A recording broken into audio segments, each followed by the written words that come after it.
Hello, hello. I am live on YouTube. This is my first ever live stream. I am on my own, so if you're here and something's not working or I haven't caught what you've said in the chat, then do just repeat it in the chat. That's how I'm going to be able to figure out what's going on. So I am here to, well, do several things all at the same time, actually, which possibly isn't a great idea. But first and foremost, I want to make a print or a series of prints for Print Day in May, which is today. And that's a global printmaking event where many, well, hopefully thousands of people will be making prints today. And there's lots of events all around the world as well, over Europe, Asia, the Americas, everywhere. Secondly, I want to tell you about my course, Handprinting Happiness, which is open for enrolment today. So it's open today for enrolment up until the 18th of May, so a fairly short window. And that is a 10-week course. It's online, but with some live elements. And it's all about how to handprint at home, which is what I tend to specialise in. And then also, thirdly, which is possibly pushing it a little bit, the prints that I'm making, I am going to try and make prints that will go into, or I can apply for, Pressing Matters magazine gallery showcase that they do for every issue. And they set a series of constraints and you produce a print and hopefully you get into the magazine. So I'm going to try and kill three birds with one stone.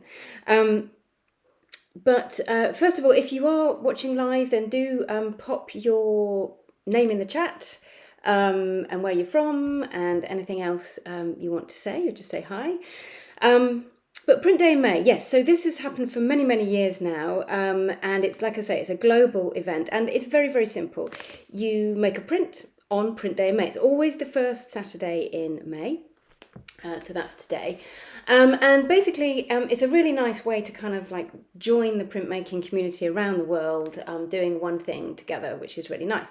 But there's also some prizes as well. So if you are printing along with me today, or you want to be inspired and print later, or whatever you're going to be doing, then you can apply for prizes. So what you do is you take a photograph of your print that you've made today, or series of prints, and you can either add something to their blog. So it's printdayinmay.com is the website. The blog's on there.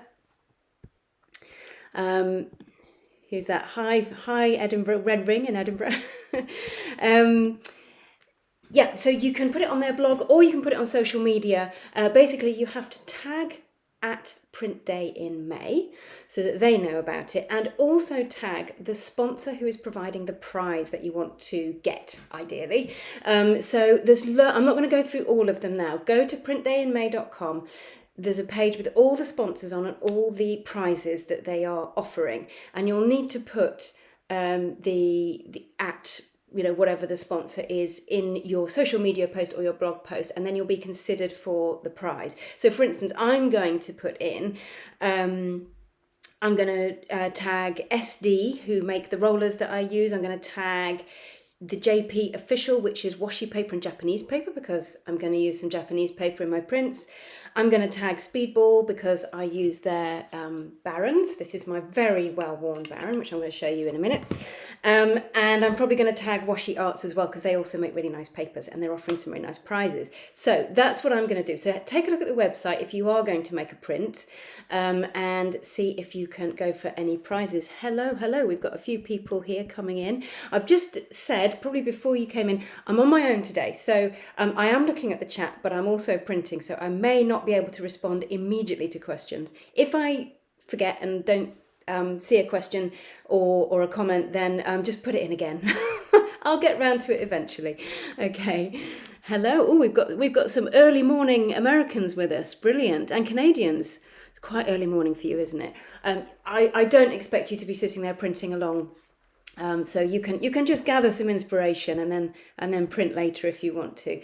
So So I was just talking about Print Day in May.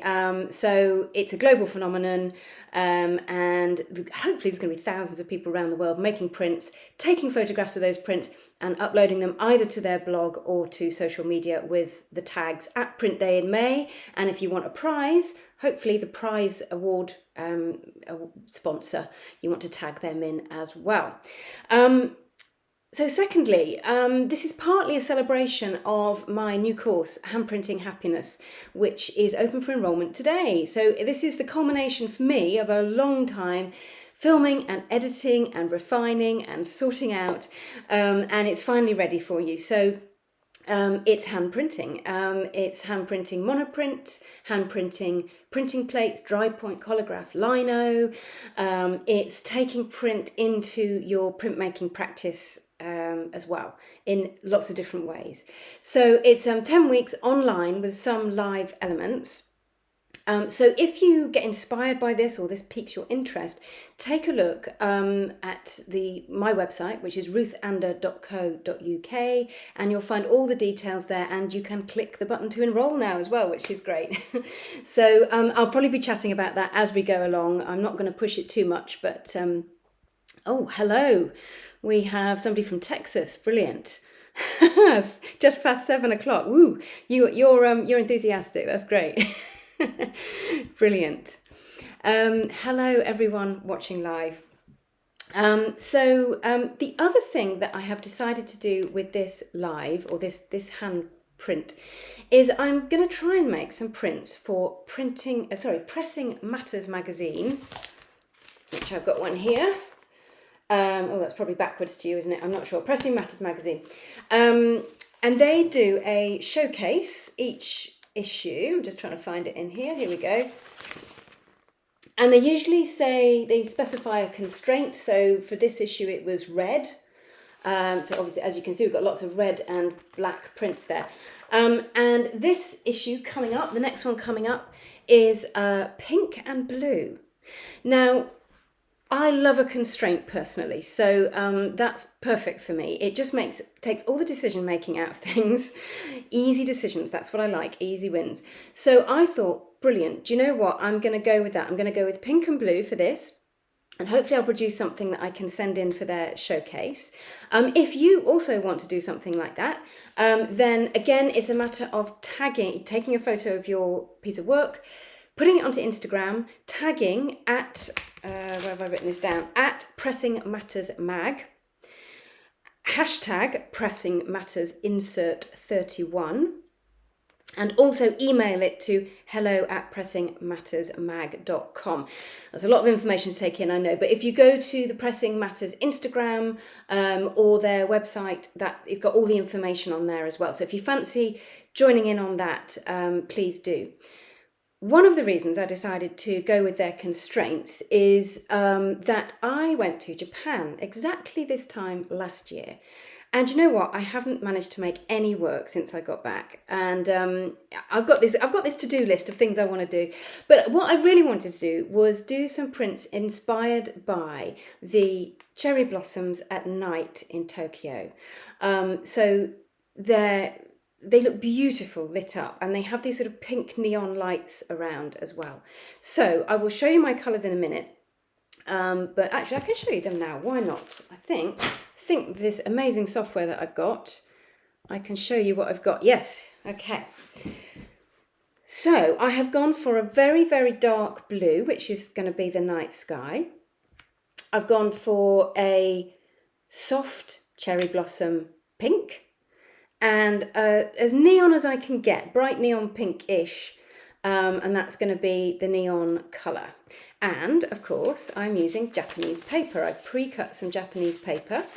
I did actually buy this paper in Japan, and I'm getting through it at a fair rate. So, but it wasn't actually very expensive, I have to say. It was some of the cheaper stuff, but of course, you know, paper in Japan is gorgeous regardless. I'm just going to go back to my face a minute. So those are my colours, keeping it simple. I am going to be hand printing, very simple techniques. And I'm just going to do those 3 colours, so keeping it pretty simple on that respect as well. So all I've got in front of me, I've got a piece of big plastic, and again I'll show you this in a minute. I've got my SD roller, really budget friendly, these, love them, and they last and last. So these are the ones that, well, certainly in Britain, that you find the most in art shops. And they're really like inexpensive, so I go for those. I do also have some really big Japanese rollers that I get from greatart.com. I've actually left those in my other studio, so do you know what, another decision made, go with the small cheaper one, and that's absolutely fine.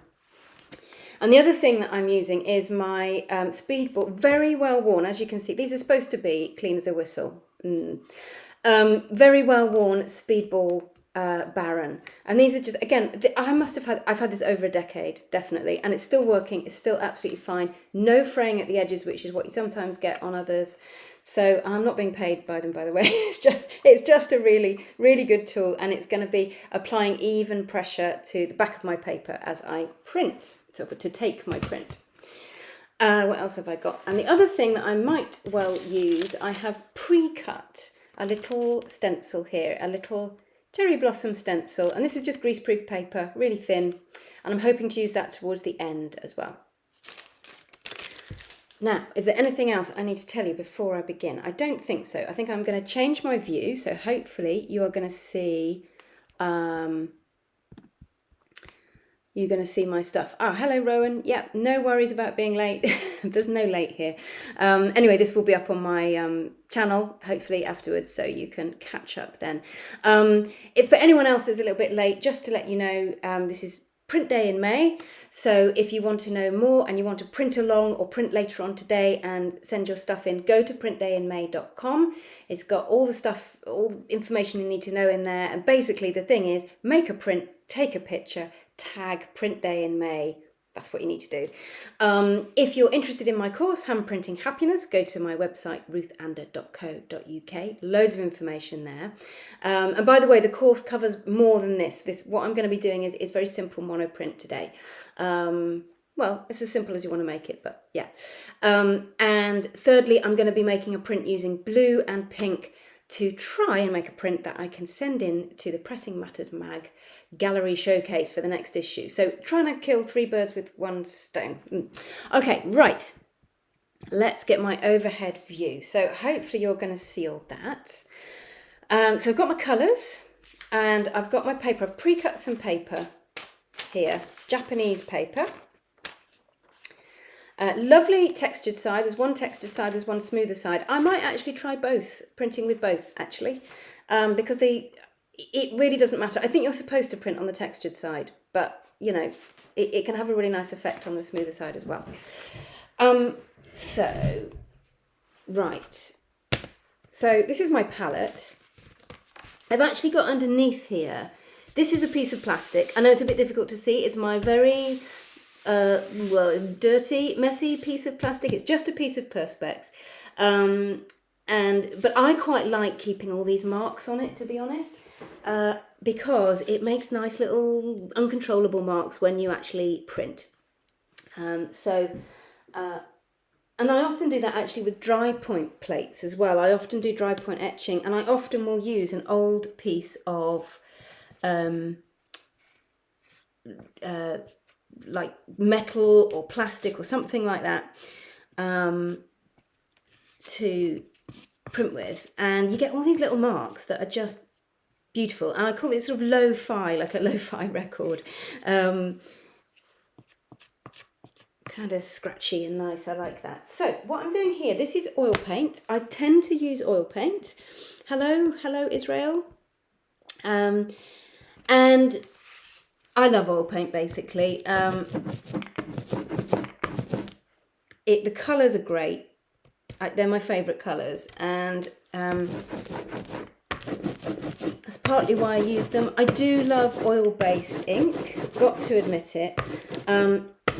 But for monoprinting, hand monoprinting, you could use relief ink, you could use lino block printing ink. It doesn't have to be expensive. It can be water-based or oil-based. Although, I will say, water-based can buckle very thin papers. So if you want to use tissue paper or really thin Asian paper, you might be better off with an oil-based ink. And one of the reasons I don't mind using oil paint or oil-based ink is that I tend to use vegetable oil to clear up. I don't use any terps or any horrible chemicals. And you can do that because we're not using paintbrushes. We don't have to dip brushes into terps or anything like that. I'm going to get a bit more ink here. And you'll have to excuse me, I often say ink and what I really mean is paint. So when I say ink or paint, I am using oil paint. Just out of a tube. I pre-mix these colours, but they are just oil paints from a tube.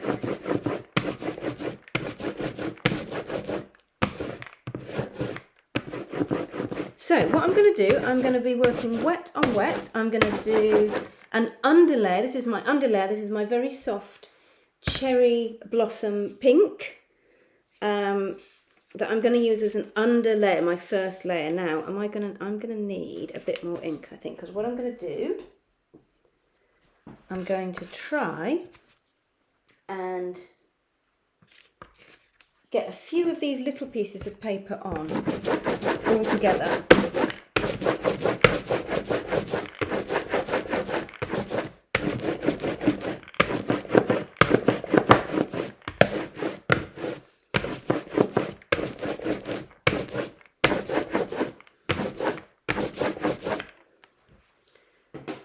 So I quite like this way of working. This is just I'm not going to do anything to this. I just want a sort of undercolour.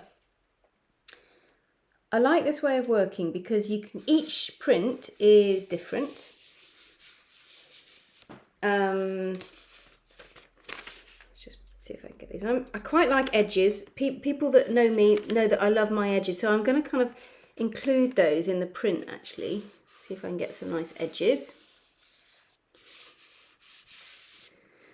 Yeah, I did this actually not long ago. There's a YouTube video about it where I made lots of monoprints sort of by rolling lots of colour out and then placing pieces of paper over it in different places, and came out really nicely and was really fun and enjoyable.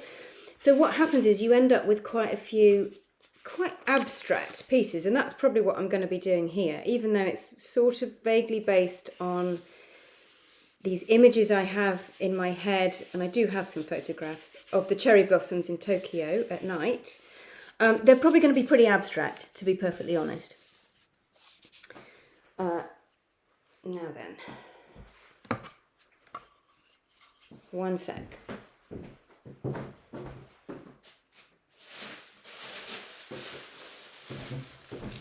I've got to get my scrap paper. Okay, so I'm just going to put some scrap paper over here so that I can press down with my Baron. So I've got 4 pieces on here. These will probably come out quite light. They probably won't print brilliantly. I don't mind because I'm going to put more layers on top.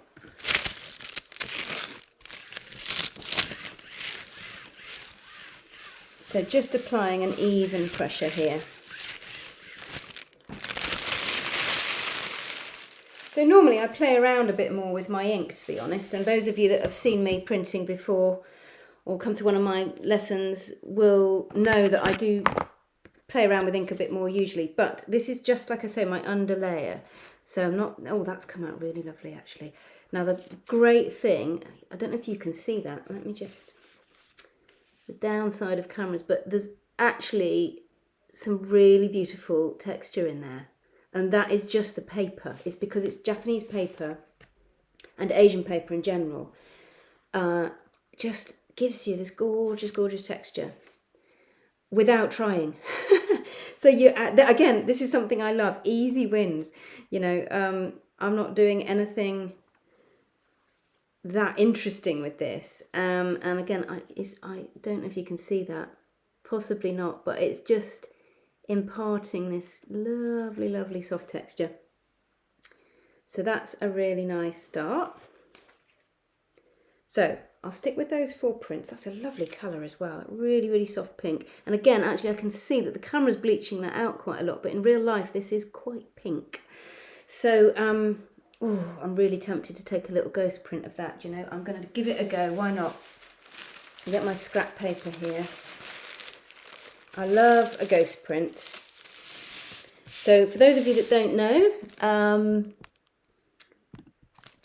ghost print is where you just take off whatever's left from your surface. Now obviously when you monoprint it's usually not much left, but sometimes there's some really interesting textures. Hello, we've got a few more people joined us. We've got Deborah from Weymouth. Hello. And somebody's asked, it's given a nice big set of water-soluble oil paints. Can I use these? I believe so, yes. Because I think they are still oil-based, so to speak. So they should have a nice viscosity to them, and they should be fine, but then easier to wash off, I hope. There are also such things made by Cranfield. They do water washable oil-based printing inks. That's a mouthful. I have to say I have found them to not be very water washable. Well, it is possible, but you can use those as well if you wanted to. Okay. Right, ghost print, it's okay. A little bit of texture, that could be quite good for some kind of collage. So I'll put that one aside. And Alfie's asked, do you have favourite basic oil paint colours that you mix from? Yes, I do, and I haven't got them in front of me, but it's basically, I do lemon yellow, Prussian blue, a scarlet of some kind. So I think there is a colour called scarlet, or you could use cadmium red, and white. I tend to use pretty much only those four. Prussian blue is a great mixing blue, I have found. And sometimes I use French ultramarine, and that's because it's very difficult to get purple, really, with Prussian blue. So I will use a French ultramarine on occasion as well. But that's basically it, and I mix almost everything from those colours. If you're using printmaking inks, they're often called different things, I have to say.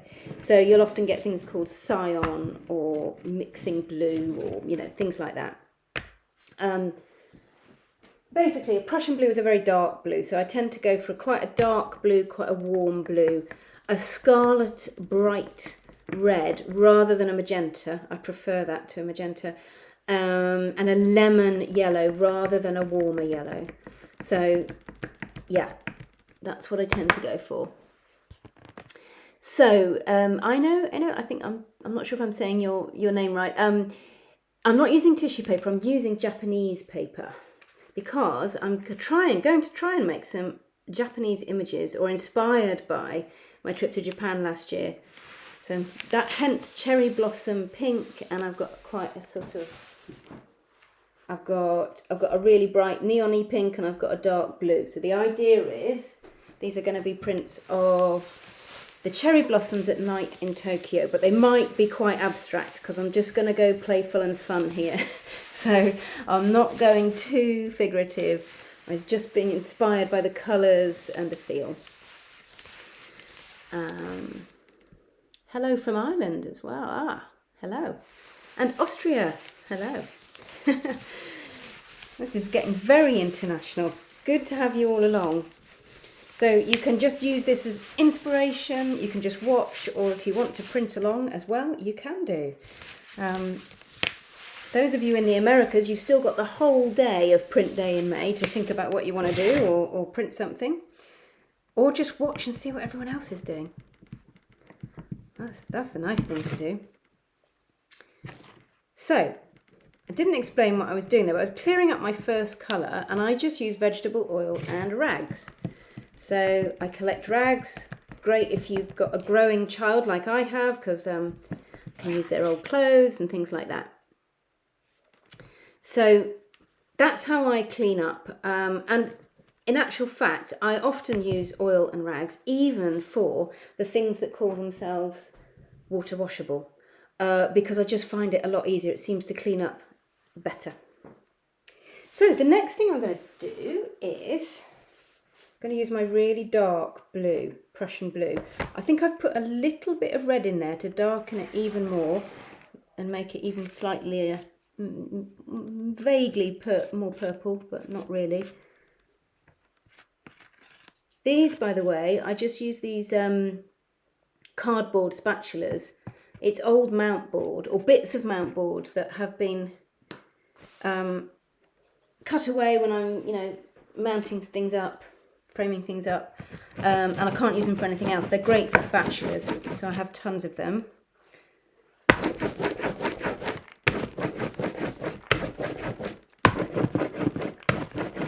Now, Japanese or Asian paper is actually really good for working wet on wet,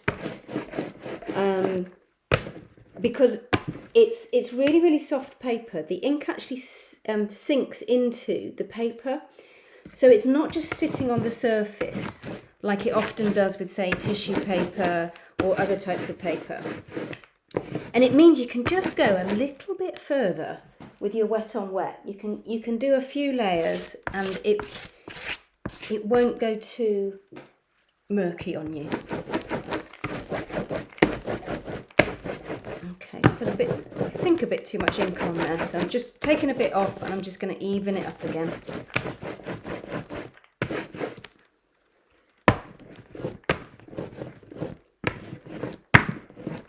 Dale, how did I get the neon pink colour?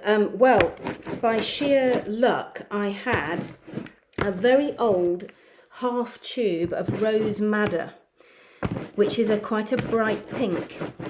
Thank goodness, because I wasn't quite sure how I was going to make it, in all honesty. Anyway, squeezed some out, added a little bit of white, and there we go. Got that lovely bright pink. So yeah, that is, one time where I used a colour other than my usual array. Rose madder is a good one. Sometimes things like if you want turquoise or a really bright purple or a really bright pink, you do have to just go for something. Is it Violet Lake is the purple one. Rose madder's great for a really bright pink. Or a kind of emerald colour that you might want to make into a turquoise. Very occasionally you just have to do that if you want really, really bright colour. Although sometimes what I find is if you put one colour on top of another, usually a complementary colour, it makes it really, really zing out anyway. And then, so you don't need it to be so bright. If you just use that thing of putting complementary colours one next to the other, you don't always need a really, really bright colour. Right, so this is sort of my night sky of Tokyo, and I'm just going to check I can... I am going to put a little bit more on because I want to try and get these 4 pieces on if I can.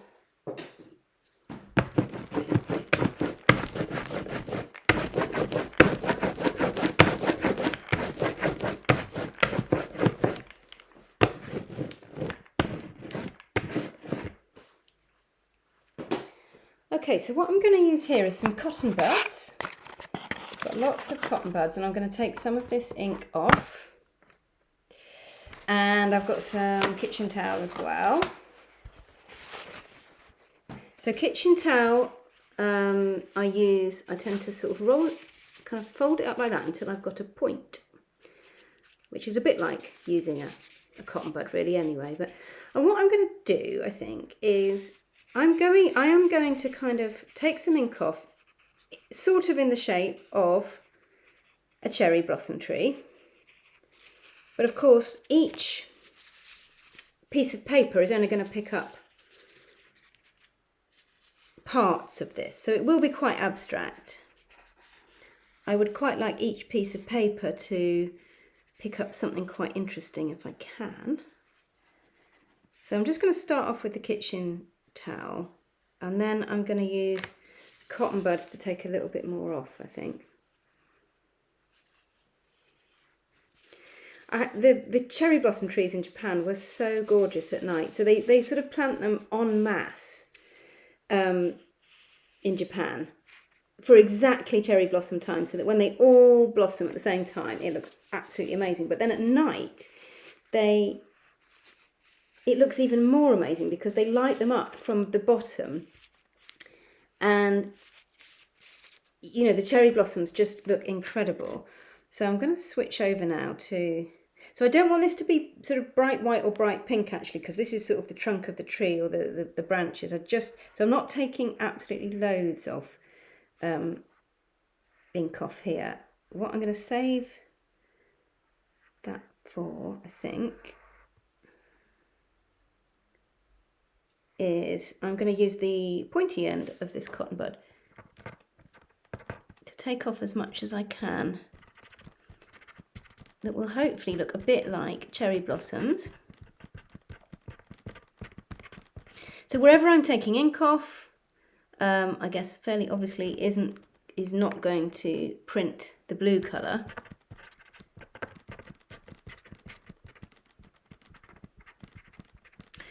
What's going to happen towards the end, I'm going to use my stencil here. So I'm going to use blossom highlights wherever I want them. But right now, I'm just going to take as much of this off as I can. They kind of reminded me of the Van Gogh trees. You know, those amazing, wild,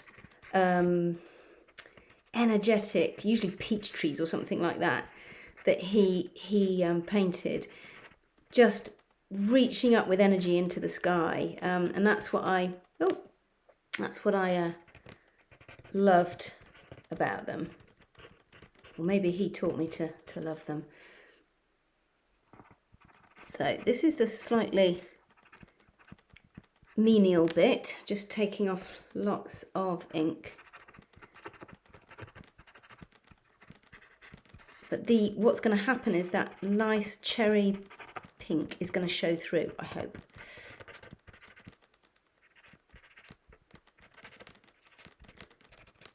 And I want each little piece of paper to have something of interest on it. I'm getting through quite a lot of cotton buds here, but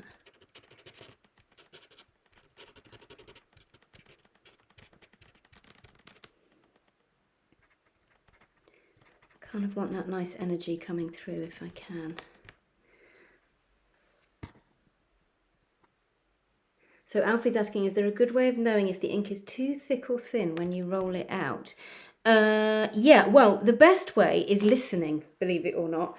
If you get this really raspy, like, you'll know it when you hear it. It's quite a rasp, it's quite a loud rasp as you roll. That's probably too much ink. You do want a sort of nice quiet hiss. That's nice. If you hear a nice quiet hiss as you roll, that's probably about right. And it is a bit of trial and error. I mean, it's the number one thing that people ask me about when I do face-to-face workshops is this the right amount of ink? Am I putting it out right? And, you know, sometimes it depends on your paper, it depends on your ink or paint. So it might be a bit of trial and error playing with what you've got, your tools and your materials. But yeah, listen to what you've got. I've got a tad too much on here, but I know that I think it's probably, hopefully, going to print in quite an interesting way. I hope it is. Otherwise, it's going to be difficult while I'm going live. I've never done this before. I've never done this print before. I've never done this idea before.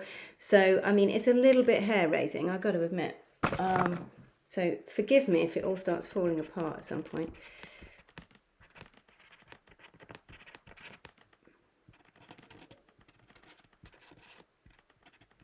Okay, right. I might leave it at that for the moment. Okay, I hope that's going to print all right. Let's see. So,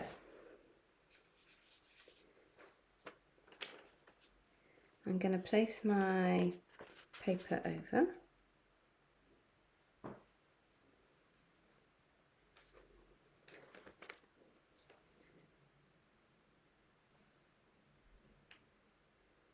I can sort of choose where I want to put it actually, which is quite nice.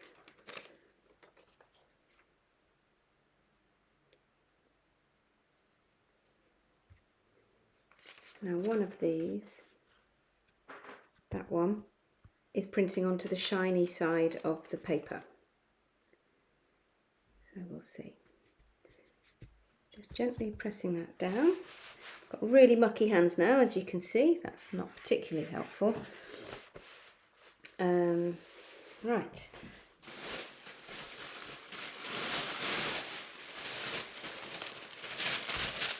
Okay, so we've got some scrap paper here. So, Handprinting Happiness course that is open today for enrolment up until the 18th of May. The first module does cover this kind of printing, hand monoprinting, not necessarily gel plate printing, but hand monoprinting. And then the next two modules sort of lead off from that. So working with printing plates, mixing the monoprint with printing plates, which is a really nice thing to do. You could even layer up your different printing plates as well. So we're looking at collograph, lino, and dry point, because you can do dry point etching at home, believe it or not, by hand. And one of the really nice things about not using a press is that you've got an extra variable, how hard you press to get your print. So it can be a really nice variable to work with. Okay, ooh, that's a nice image in itself, isn't it? Yeah, and then the third module is sort of using print in your everyday practice in different ways. So so it's not just monoprinting, the course, but that is our sort of starting point or jumping off point. Oh, okay, that looks rather nice, doesn't it? Love the dark blue with the soft pink. Put that one aside. That is interestingly, that is the shiny side of the Japanese paper. So the ink sort of sits on top of that side a little bit more rather than sinking in. So that's probably what makes a little bit of difference. Now, I've deliberately left roller marks here just because I really like them. They add a little something extra to a piece. And so you've got roller marks here.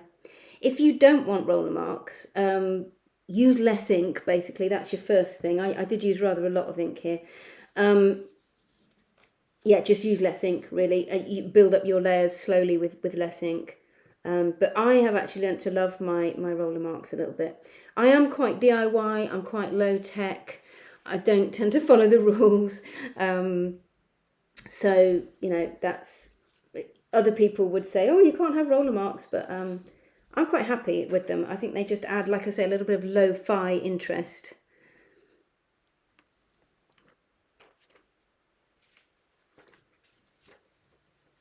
Oh, thank you for whoever is helping Paula. I'm on my own today, so I am looking at the chat, but I can't always pick up immediately what's happening. Yeah, so I really like those roller marks, actually. Yeah, that's my kind of thing. It's not everyone's thing, I know, but I do love my rough edges and my roller marks. So one thing that I love about printmaking is the constraints and the, yeah, things like that, really, where you can get these unexpected marks, these things that you don't plan for. Do you know what? I'm going to do a little ghost print on top of my pink ghost print, because it wasn't very interesting. It's quite a good way of just getting excess ink off here as well.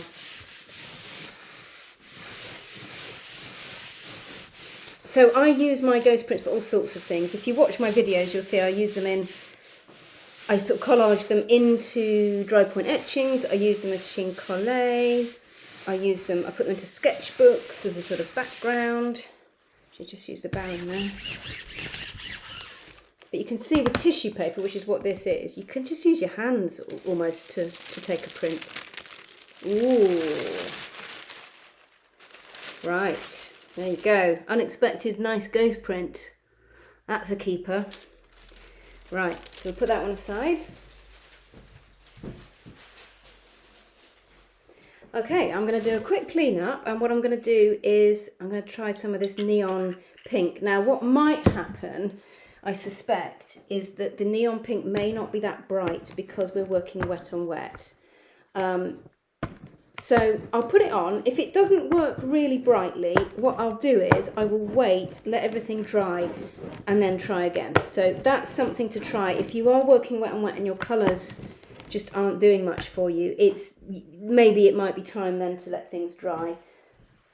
But we'll give it a go. Why not? Okay, so I've just taking off my colour with this vegetable oil. Alfie says, are you using basic tissue for the ghosts? It is archival tissue actually, or pH neutral, you know, acid free. Although it is my sort of scrap, it's just been used for wrapping prints in to take home actually from a print studio. So it's nothing particularly special. It's got fold marks in it, as you can see. But if you use tissue paper to collage, your fold marks tend to come out, which is great.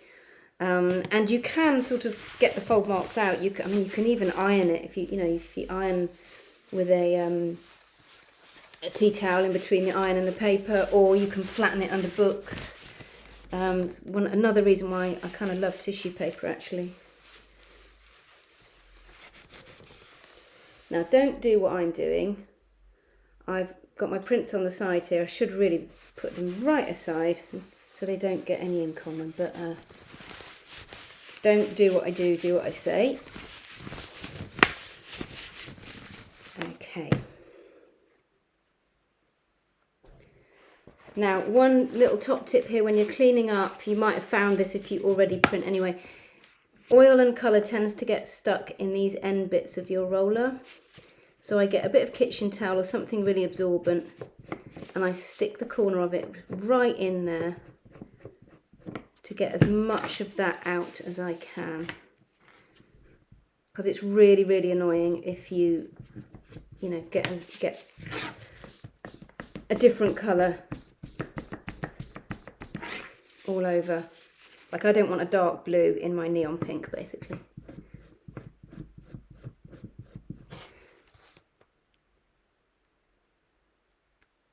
I'm sorry if the sound keeps breaking up. Yeah, it sounds like some people have just closed the browser and come back in. It seems to be working. I'm sorry about that. I'm not quite sure why that's happening. This is my first YouTube live ever, so and my first time using this particular software to do it. So you'll have to forgive me if things aren't absolutely perfect. And I'm trying to keep an eye on the chat, but it whizzes by sometimes. Okay, right, I think we're ready for our next colour. So I am going to go with this pink. Now I made this with the rose madder and a little bit of white. Like I say, I wouldn't normally buy rose madder. I just happened to, do you know what, I think it might have even been in the set of oil paints that was given to me when my grandmother died, which was a long time ago. So, yeah. But it proved useful for making this colour.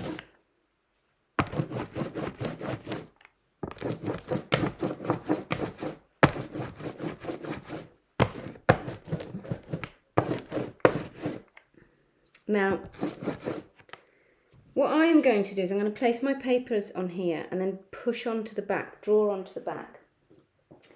And that actually doesn't need much ink. Probably need less ink to do that than you do the other technique I've just done. So I'm just going to take a bit of ink off.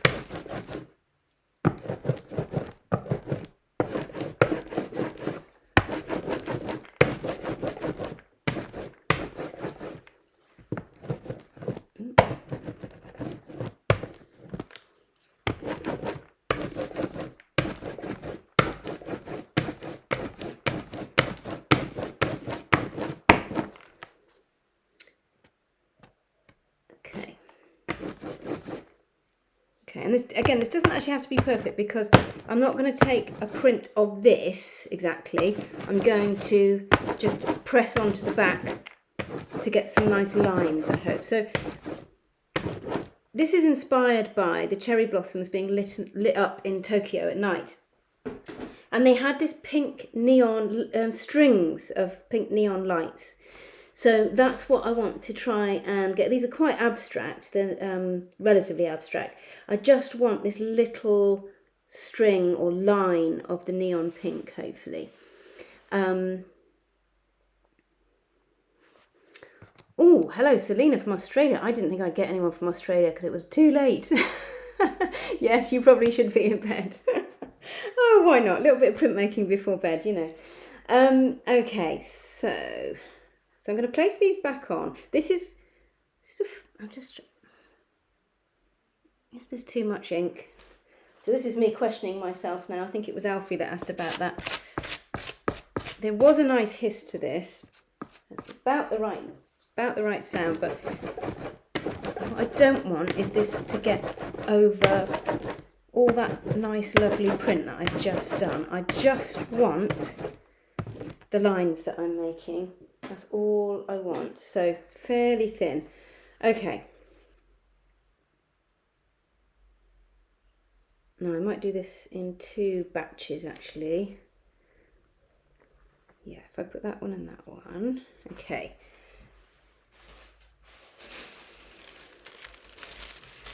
This is scrap tissue again. It is acid-free, pH neutral, all that stuff. But now I just want to think about where do I want to do my lines.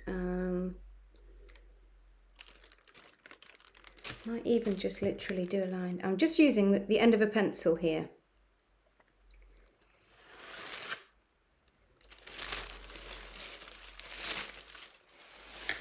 Let's see what that's done.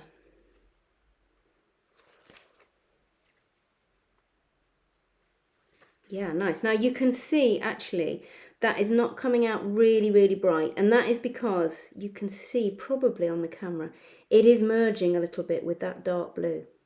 And that's because it's wet on wet. That's okay. What I'll do is I'm going to continue, but I will let them dry and I will put some more of the bright neon pink on when they're dry, and that will look much brighter. It's still coming out really beautifully though, actually, just soft, soft colours there. I'm going to, shall I put more on that one? I might leave that one.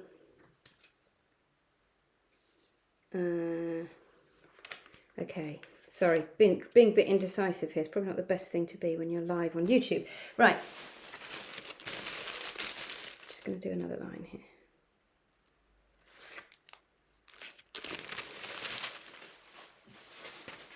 Okay, so you can see what's happening.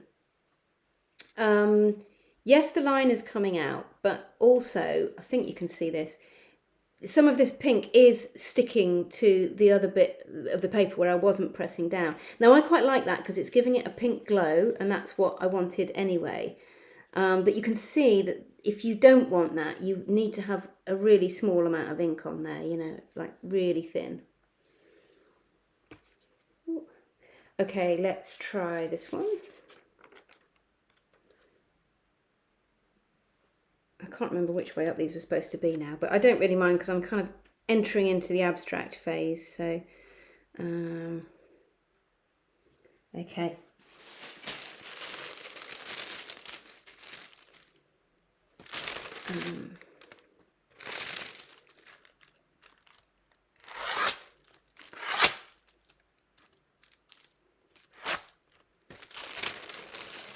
So I really like this particular technique for getting energy and movement into monoprints.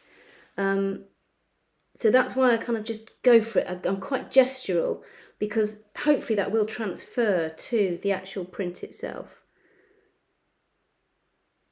It's a little bit diagonal, that, overly diagonal for me. I might add an extra line. Yeah, I think both of those I'm going to add just a little bit extra.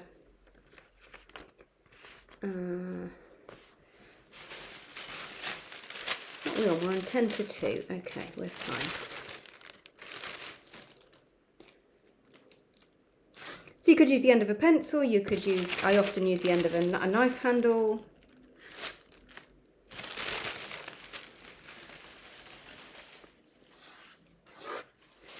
anything really that presses down onto the back of your paper. Now I'm really liking that actually, although it's not quite as bright as I wanted it to be, and I probably will add some real brightness once it's dry. It's kind of getting this lovely atmospheric old Japanesey feel to them. So yeah, that's good. Now I can take a ghost from that one as well. I'll just use my scrap paper, and I think I will put it over the top of this kind of blue. So I like taking ghost prints of when I've done this particular technique, because you get the negative of whatever you've printed. So if you've done some line work, you'll get the negative. So the third module of Hand Printing Happiness, which is my course, which is open for enrolment today, the third module is all about what you can do with all of these kind of bits and pieces. And also prints that you don't like very much. You can either make them better, make them good, you can completely transform them, you can work into them, you can add them to mixed media pieces, you can make collages, you can collage into them, you can put them in sketchbooks. There's so many things you can do. So, I mean, for instance, this will go into my collage stash, certainly, and it might even be that I use it as the background for something else. Yeah, I know the dark blue is gorgeous, isn't it? Yeah, it works really well on the Japanese paper. Okay, so that's taken quite a bit of my paint off for me, so I'm hopefully not too much of a clean up. And then I'm going to do one more thing, I think, and then I've really got to let these dry. And I'm going to use my stencil as my next thing. See if I can get a couple of highlights. If not, then it's just going to be let it dry and come back to it. Now with oil paint or oil-based inks, you guessed it, I'm afraid it does take blooming ages to dry. Not so bad in the summer and the spring because it's warmer and less damp. I guess it depends where you are. If you're in Australia, then you might struggle a bit this time of year. But in the Northern Hemisphere, it's a little bit better. They can take quite a while in the winter, I have to say. But personally, I'm willing to put up with that. It also kind of forces you to actually just put your work away for a little bit, not look at it, not think about it, let it dry, and then come back to it. And very, very often I find that when I come back to it after a few days or a little while or a week, I know exactly what it needs, or, you know, I've figured it out. So it's a kind of built-in thinking time as well. And I also find this whole cleaning up procedure, although some people find it a bit of a pain, cleaning up between colours, again, it's built-in thinking time. So, you know, your brain is probably making all sorts of little decisions without you even knowing about it. And I think printmaking has it over painting on that front, the built-in thinking time. Right, so I've got my little stencil here. So I cut this out, if you can see that. It is, put it over my dirty hand. It's supposed to be a little cherry blossom. And I just thought what might be quite good is to just one or two bright highlights. But again, I'm not sure if this is going to show on the dark blue, but I'll give it a go. If not, it's drying time.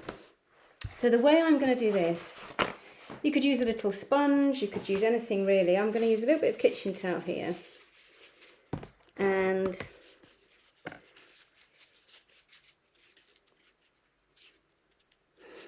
yeah, Autumn, I agree. Yeah, it always looks better when you walk away for a bit.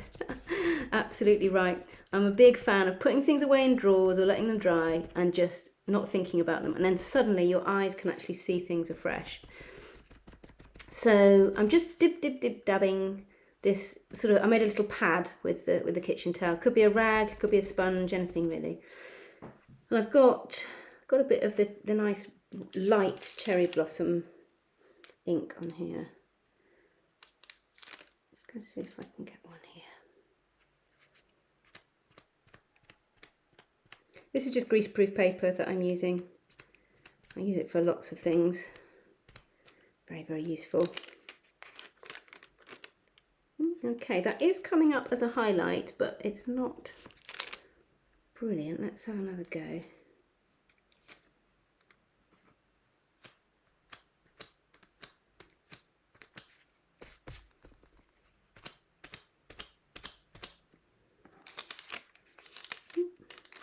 That's a bit better. So that's coming up as really quite tonal, you know, a real tonal contrast. And I think I might put another one up here. So I'm a big, oh, turn it over. Some of you may know I'm a really big fan of tonal contrast. It almost always makes a print or an image of any kind really look better. And it's usually what's missing. When somebody says this isn't working, it's very often that. So that's why I like to add, usually I have to say I add my highlights when everything is dry. But today, because I'm working wet on wet, I'm just adding it now. This will come out, again, if I let these dry and I try this stencil again, it will come out a lot even brighter than this, even whiter, so to speak. Let's try here.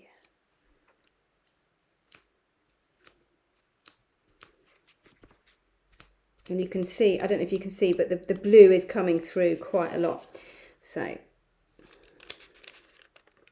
there we go. But you can see it is definitely, that's the brightest thing on that image. And I will do one more, and then I think I'm going to leave the others, and I will add maybe some when they're dry, because we're coming up to 2 o'clock now. So put one here.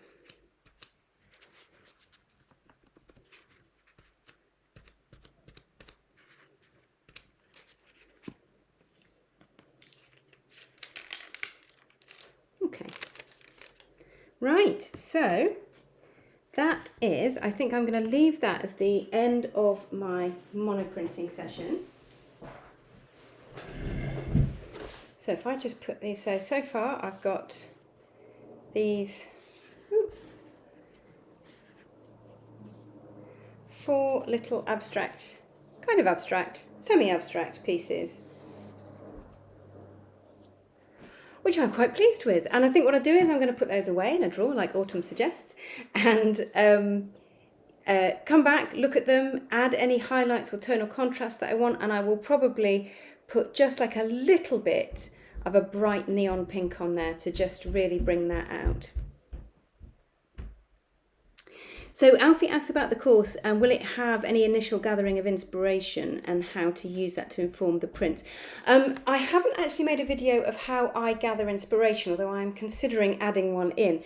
But what I have done is a video about how I start with a photograph or a sketch and move through composition sketches and then move through into how that translates into a print. So I tend to do landscapes, I tend to do fairly figurative, although the great thing about print is you don't have to be really good at drawing or painting. It doesn't have to be ultra figurative, as you can see. So yeah, it's there is a little section on working from your photos and sketches and how that will then translate into your printmaking. If enough people ask, though, what I might do is do an extra video on where I get my inspiration and how I get my inspiration, to see if that inspires you as well. So Gloria asked, what's the drying time? These are oil paint, so it will take a little while. Less in the spring and summer. I reckon these might be dry in a day, might be dry in a couple of days. In the winter, it will take longer. If you're using water-based ink, of course, then it takes hardly any time at all. These would be dry by the end of the day if you're using water-based ink or paint. So, yeah. But like I say, I quite like the long drying time in some ways because it's that built-in thinking time and time away from printing. So I am going to go back to me. So hopefully you can see me. That is the result. I should be wearing gloves, but Thank you for being here. Thank you for watching. And I hope it's inspired you to do a print for Print Day in May. It's a really lovely thing to do, and it's just really nice to know that everyone all around the world is having a go and printmaking. If you are interested in Hand Printing Happiness, which is the 10-week course I've been talking about, enrolment is open today until the 18th, Sunday the 18th, so it's quite a short window.